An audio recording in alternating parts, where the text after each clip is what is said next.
एक जंगल में चिड़िया और चीड़ा दोनों रहा करते थे। दोनों पति पत्नी थे और अपना गुजारा अंडे बेच के किया करते थे। दोनों की ज़िंदगी अच्छे से बसर हो रही थी। दोनों भी अपने ज़िंदगी में बहुत खुश थे। उनके पड़ोस में ही एक कालू कौवा रहा करता था, जो कि इनके अंडों के बिजनेस से बहुत ज़्यादा जलता था। उसे अंडों की खुशबू बिल्कुल भी पसंद नहीं थी, इसलिए वो चाहता था कि कैसा भी करके टोनी चिड़िया का इस धंधे को बंद कर दिया जाए। मुझे कुछ ऐसा करना होगा कि इस टोनी का धंधा बंद हो जाए और इस अंडों की बदबू से मुझे छुटकारा मिले। मैं ऐसा क्या करूं, मेरे कुछ समझ में ही नहीं आता। ये दोनों कभी भी घर से एक साथ नहीं निकलते, कभी भी एक जाता है और एक घर में निकलता है। अगर दोनों गए तो मुझे मौका मिले कि मैं इनकी बर्बादी शुरू कर दूं। अंडे ले लो, अंडे ताजे ताजे अंडे, एक भी खराब नहीं निकलेगा।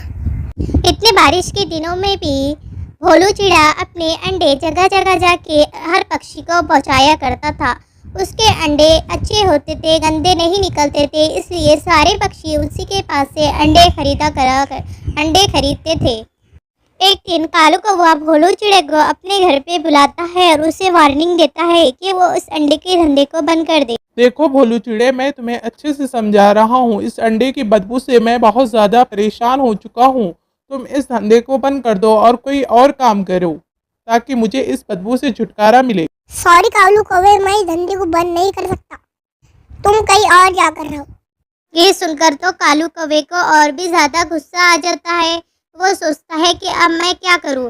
फिर कुछ दिन गुजर जाते हैं।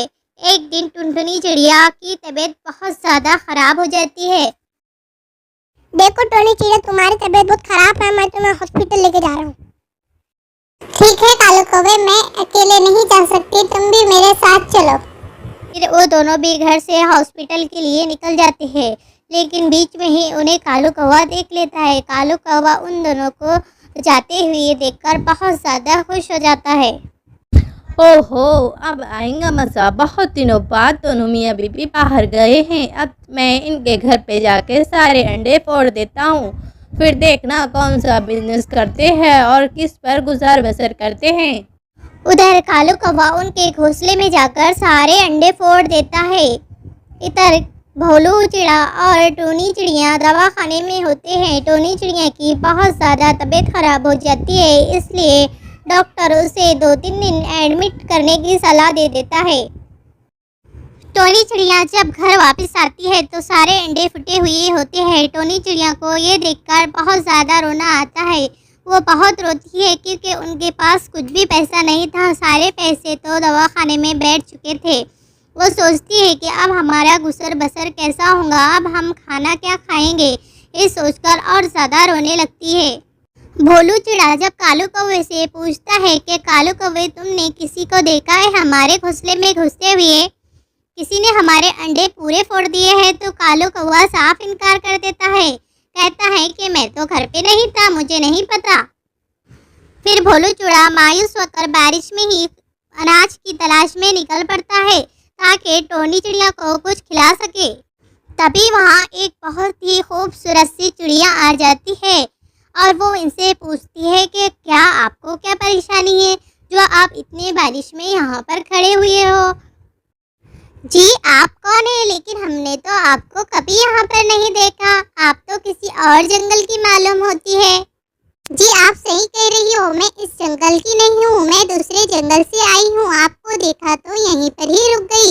क्या मैं आपकी परेशानी हल कर सकती हूँ? तभी वो एक जादू की छड़ी निकालती है और उस जादू की छड़ी से इन्हें 2 बीजे देती है और कहती है कि इस बीज को ज़मीन में पेड़ देना, इससे जामुन की खेती होगी और तुम उसमें बहुत सारा मुनाफा कमाओगे।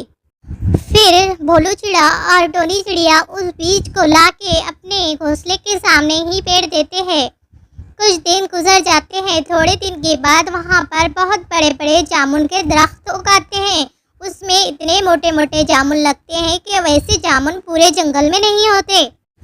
फिर भोलू चिड़ा सारे जंगल में उस जामुन को बेचा करता था। उसके जामुन इतने मीठे और लजीज थे कि सारे पक्षी उसी के पास से जामुन खरीदा करते थे। देखो टोनी चिड़िया, हमारे जामुन इतने अच्छे और इतने मीठे हैं कि सारे पक्षी हमारे जामुन ही खरीदते हैं। अगर वो पक्षी मुझे मिले तो मैं उसे धन्यवाद करूं। उसने हमारी बहुत बड़ी मदद की है। अंडों से ज़्यादा तो हमारे जामुन बिकते हैं। ओह तो अच्छा, अब इस जामुन को बेचकर पैसे कमाए जा रहे हैं। मैं तो इस भोलू चिड़े से अपने बेइज्जती का बदला ज़रूर लूँगा। इसने मुझे किस तरह से बेइज्जत करा था जब मैंने इसे अंडे बेचने का मना करा था। चलो मैं इस जामुन को खा के देखता हूँ और सारे जामुन को अपन लेके चले जाता हूँ और सारे जामुन मैं खुद बेच देता हूँ। जैसे ही कालू कौवा उस जामुन को खाता है वैसे ही वो फड़फड़ा के गिर जाता है। उसके पेट में बहुत बुरी तरह से दर्द उठता है और उसे दवाखाने में एडमिट होना पड़ता है। कालू कौवा फिर हमेशा बुराई से तौबा करता है और फिर किसी का बुरा ना करने की कसम खाता है। एक जंगल में टोनी चिड़िया उसके चाचा चाची के साथ रहा करती थी। टोनी चिड़िया के माता पिता का बचपन में ही देहांत हो गया था, इसलिए वो उसके चाचा चाची के साथ रहती थी। लेकिन टोनी चिड़िया के चाचा चाची बहुत ही लालची थे। वो दोनों टोनी चिड़िया से बहुत ज़्यादा काम लिया करते थे। गौरी, तुम टेंशन क्यों लेती हो? टोनी को थोड़ा बड़ा होने दो, उसके बाद सारी प्रॉपर्टी हम लेकर उसे मैं बहुत दूर जंगल में छोड़ दूंगा। उसे तो पता भी नहीं है कि ये सब उसके माँ बाप छोड़ कर गए हैं। तभी टोनी चिड़िया आ जाती है और वो अपने चाचा की सारी बात सुन लेती है। उसे ये सुनकर बहुत ज़्यादा अफसोस होता है। अब मैं कहाँ जाऊँ? मुझे तो पता भी नहीं था कि मेरे चाचा इतने चालाक हैं। मुझसे ज़िंदगी भर तक सारा काम लेते रहे। मुझे कभी पता नहीं चलने दिया कि ये सब पैसा मेरे माता पिता का ही है। अब मैं मेरे चाचा के साथ नहीं रहूँगी। ये तो बहुत ज़्यादा चालाक निकले। मैं यहाँ से बहुत दूर जंगल में चली जाऊँगी। फिर टोनी चिड़िया वहाँ से बहुत दूर चली जाती है और वो किसी एक जंगल में जाके रुक जाती है। पर वहाँ जाकर उसे बहुत ज़्यादा डर लगने लगता है। वो सोचती है कहीं मैंने यहाँ पर आकर गलती तो नहीं कर दी। इस जंगल में तो कोई भी पक्षी नहीं है। अब मैं यहाँ से कहाँ जाऊँगी? आगे तो शायद जंगल सूखा पड़ा है। मैं थोड़ी देर इंतज़ार करती हूँ, शायद से कोई पक्षी यहाँ पर आ जाए। मुझे लगता है सारे पक्षी अपना अपना अनाज ढूंढने के लिए गए हैं। शाम तक वापस आ जाएंगे। थोड़ी देर रुकने के बाद टोनी चिड़िया को बहुत दूर से एक रोशनी नज़र आती है। टोनी चिड़िया सोचती है कि शायद कोई इंसान होगा, लेकिन वो फिर डर जाती है। वो रोशनी धीरे धीरे ज़मीन की तरफ आने लगती है। जैसे ही वो मशीन ज़मीन पर उतरती है तो टोनी चिड़िया सोच में पड़ जाती है कि अजीब व गरीब ये गोल गोल चीज़ क्या है जो ज़मीन पर उतरी है, क्योंकि टोनी चिड़िया ने ऐसी कोई चीज़ कभी आसमान में नहीं देखी थी। वो तो एक स्पेसशिप थी जो एलियन लेकर आए थे। तभी उसमें से 2-3 एलियन उतरते हैं। ये देख के टोनी चिड़िया तो बहुत ज़्यादा चौंक जाती है। ओह नो, ये तो स्पेसशिप है। इसे तो मैंने एक पिक्चर में देखा था। कौन सी पिक्चर थी वो? हाँ, वो पिक्चर ऋतिक रोशन की थी। उसका नाम कोई मिल गया था। उसी में उसने एलियन से दोस्ती की थी। तो क्या सच में मैं एलियन को देख रही हूँ? मुझे तो बहुत ज़्यादा खुशी हो रही है। तभी वो स्पेसशिप वहाँ से चली जाती है और एक एलियन वहाँ पर ही रह जाता है। ये देखकर तो टोनी चिड़िया चौंक जाती है कि ये सारे एलियन चले गए और इस एलियन को क्यों छोड़ दिया। उसी टाइम एक हाथी वहाँ पर आ जाता है और वो एलियन को देखकर मारने लगता है। वो एलियन को इतने ज़ोर से मारता है कि टोनी चिड़िया से रहा नहीं जाता और वो सोचती है कि ठीक है, मैं ही एलियन की मदद करती हूँ। फिर टोनी चिड़िया जाकर एलियन की मदद करती है। ये देखकर वो हाथी वहाँ से भाग जाता है। फिर एलियन टोनी चिड़िया का धन्यवाद करता है, लेकिन टोनी चिड़िया के तो कुछ समझ में ही नहीं आता कि एलियन क्या बोलना चाहता है। फिर टोनी चिड़िया उसे ध्यान से देखती है तो वो समझ जाती है कि वो उसका थैंक यू कर रहा है। एलियन, मैं तुमसे पूछ रही हूँ कि सारे एलियन उस स्पेसशिप में चले गए और तुम अकेले यहाँ पर क्यों रह गए हो? तुम्हारा तो यहाँ पर कोई नहीं है। अब तुम यहाँ पर रह के क्या करोगे? फिर एलियन टोनी चिड़िया को इशारे से बताता है कि उसका लॉकेट कहीं पर गुम हो गया है और वो उसे नहीं मिल रहा है। जब तक वो उसे नहीं मिलेगा वो उसकी दुनिया में नहीं जा सकता।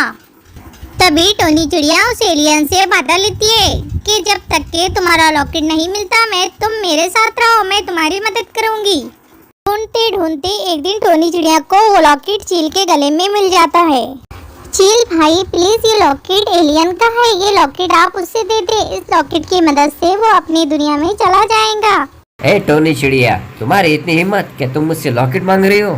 फिर चील में और टोनी चिड़िया में बहुत जोर की लड़ाई होने लगती है।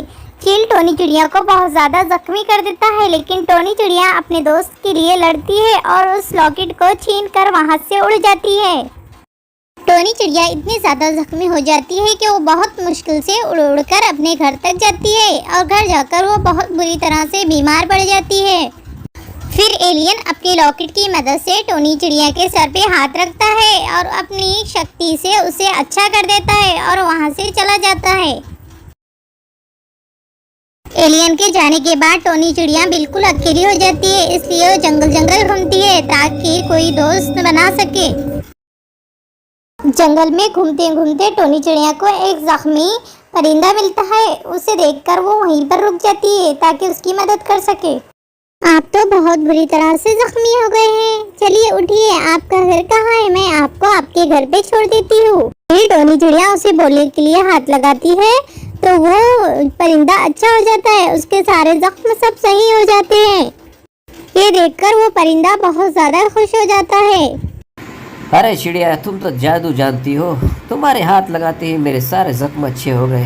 अरे नहीं नहीं भाई, ऐसा कुछ नहीं है, मेरे भी खुद समझ में नहीं आ रहा है ये सब कैसे हुआ, मैं तो खुद हैरान हूँ।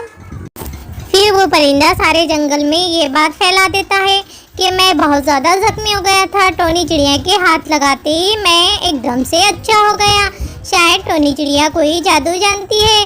फिर सारे पक्षी टोनी चिड़िया के पास अपना इलाज कराने आने लगते हैं। ये बात उड़ते उड़ते टोनी चिड़िया के चाचा चाची तक भी पहुंच जाती है कि टोनी चिड़िया तो बहुत ज़्यादा जादू जानने लगी है। ये बात उड़ते उड़ते टोनी चिड़िया के चाचा चाची तक भी पहुंच जाती है कि टोनी चिड़िया तो बहुत ज़्यादा जादू जानने लगी है। गौरी, हमने टोनी चिड़िया के साथ बहुत बुरा किया है, हम उससे माफ़ी मांग लेते हैं ताकि वो हमें कोई नुकसान न पहुंचाए। फिर वो दोनों टोनी चिड़िया से माफ़ी मांगने के लिए उसके घर चले जाते हैं ताकि टोनी चिड़िया उन्हें माफ़ कर दे। टोनी चिड़िया, हमें माफ़ कर दो, हमने तुम्हारे साथ बहुत बुरा किया है, तुम्हारी चाची भी तुमसे माफ़ी मांगना चाहती है। फिर वो दोनों टोनी चिड़िया से गिर गिरा के माफी मांगने लगते हैं। टोनी चिड़िया को उन पर रहम आ जाता है। ठीक है, मैं आपको माफ़ी दे देती हूँ, लेकिन आप मुझसे वादा लो कि आप आइंदा मेरे साथ ऐसा कभी नहीं करेंगे, मुझे अपनी बेटी बना के रखेंगे। टोनी चिड़िया उन दोनों को माफ़ कर देती है और उनके साथ हंसी खुशी रहने लगती है। टोनी चिड़िया समझ जाती है ये सब एलियन की वजह से हुआ। एलियन ने उसके सर पे हाथ रख के उसे बहुत सारी शक्ति दी थी, जिस तरह से कोई मिल गया में हृतिक को एलियन ने शक्ति दी थी।